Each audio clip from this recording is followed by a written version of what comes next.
Rise and shine, everyone. It is 6:01 here on this finally Friday. Jason and Alicia here with you as we head into the weekend. Saw some flurries outside. Yes, and there's tree lighting ceremonies going on. Jen and I are both putting up our Christmas decorations this weekend, John, for outdoor while it's warm. Of course, of course. Outdoor. I think it's smart. I leave mine up. I was the person who left them up all year long, so the squirrels will get them. Don't do it. 36 degrees right now, 33 in Brainerd, 28 in Bemidji, 31 in Grand Rapids. You got to get to the north if you want to find freezing temps. This is probably one of our coolest mornings this week. Tomorrow morning might be the only chance that I'm seeing over the next 7 days for the ski resorts to make snow. That might be the only one. Look at the northwest wind everywhere. There's no fronts. So whenever you see a consistent northwest wind in Grand Marais all the way down towards, say, Jackson, we know that there's high pressure, and it's right here. Whenever you have a high coming in from, let's say, Bismarck, it's chilly, and that's why today is cold. Typically, a high from Canada brings you dry air and sunshine. This is dry air and cloud cover. It's one of the only times of the year high pressure brings clouds. 39 degrees, and we will be seeing lighter winds today. Grab a coat, though. We're not going to be warming up much, especially to the north. Bemidji today stuck at 32 degrees. Down to the south, a little bit better in the low 40s, but a cool day. Everybody wants to talk about the warm-up. I'll track it here in your forecast. All right, thank you, John. Let's take a look at the East Metro, Woodbury area, 494 near Valley Creek Road. That is smooth sailing. Very little traffic, actually, anywhere across the metro. It has been a slow start in that sense to your commute, but in a good way. Here's Maple Grove, 94, the Fish Lake Split. Again, just really light traffic at this moment. It is a Friday. I don't know if people are out of town working from home, Jason, but regardless, if you're heading out, expect a pretty smooth commute. That is great to see here on this Friday, Jen. Thank you. If you have a Kia or a Hyundai in your driveway this morning, listen to this.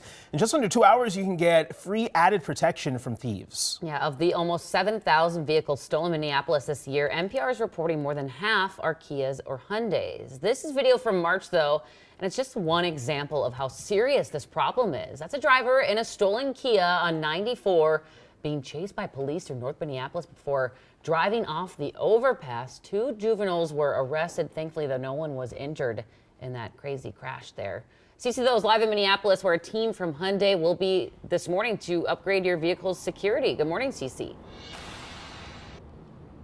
Good morning. Yeah, they'll actually be right here where I am at the old Kmart parking lot starting at 8 a.m. Now, this is actually really good news because officials tell us that as many as 6 Hyundai vehicles are still stolen every day across the city. Now, if you take a look at your screen here, you'll see a brand new video. The crime is often posted on social media and is due to a design flaw with the vehicle's traditional key. This morning, technicians will take as little as 20 minutes to install the new anti-theft software on any vehicle with a key made between 2011 and 2021, not on those with a push-button start, though.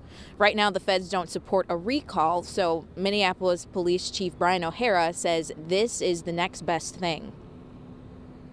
This is a major inconvenience for our residents who own these cars. And if we can't mandate all of these cars off the road to get them fixed as soon as possible, we need to do everything else we possibly can. So the clinic will end at 5 tonight, but don't worry if you missed today. There will be another clinic on Sunday and Monday over in St. Paul, and that'll be at Allianz Field at the same time. Guys? All right, Cece Gaines reporting live for us this morning. Thank you so much. And as for Kia, they're doing installations and upgrades at Canterbury Park in Shakopee. They start today and run through Sunday from 8 a.m. until 6 p.m. each day. We're following new developments right now in the war in the Middle East. This is brand new video from the Gaza border. You can see heavy smoke from multiple explosions.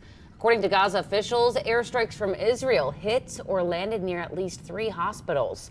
This comes as Israel is expected to start pauses today in their fighting with Hamas. It will last 4 hours each day to allow civilians to get out and aid to get in. Let's check in with Keir Simmons, who is on the ground in Tel Aviv right now. A series of dramatic developments overnight that have left Israel and the wider region waiting for more this morning. We learned that Israel has agreed with the US to hold 4-hour pauses in particular areas in northern Gaza every day. That's after pressure from President Biden. We also heard that the head of Mossad, the Israeli intelligence agency, is in Qatar along with the head of the CIA for talks. And we are told, NBC News is told, that those talks are aimed at seeing if it's possible to get to a release of hostages. It has, of course, been incredibly difficult. The talks have fallen down on a number of occasions, but there is renewed hope this morning. I'll have all the latest coming up on Today. 6:06 on the clock, and the election isn't over yet in St. Paul. 2 hours from now, election officials will begin reallocating ranked choice ballots. 2 city council races are still left to be decided. In Ward 1, Anika Bowie leads on first choice votes, and in Ward 7, Shaniqua Johnson leads. If they make it through today's retabulations, you could see the first ever all-female city council in St. Paul. The process is open to the public at the Ramsey County Election Center starting at 8 a.m. Competition is heating up this morning for Representative Dean Phillips' open seat in Congress as he's running for president. DFL State Senator Kelly Morrison is now the second Democrat vying for the seat in the 3rd Congressional District. Phillips says he welcomes the competition. He's not said if he's going to run for Congress if his White House bid fizzles out.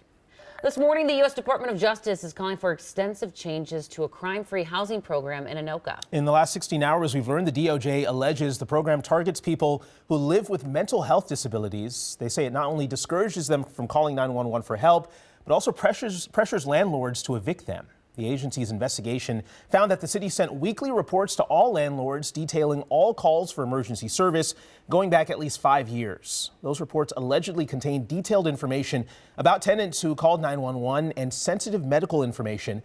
According to the DOJ, mental health calls were more likely to be marked as nuisance calls, adding the city used these calls for service reports to notify landlords of potential issues and encourage them to evict tenants.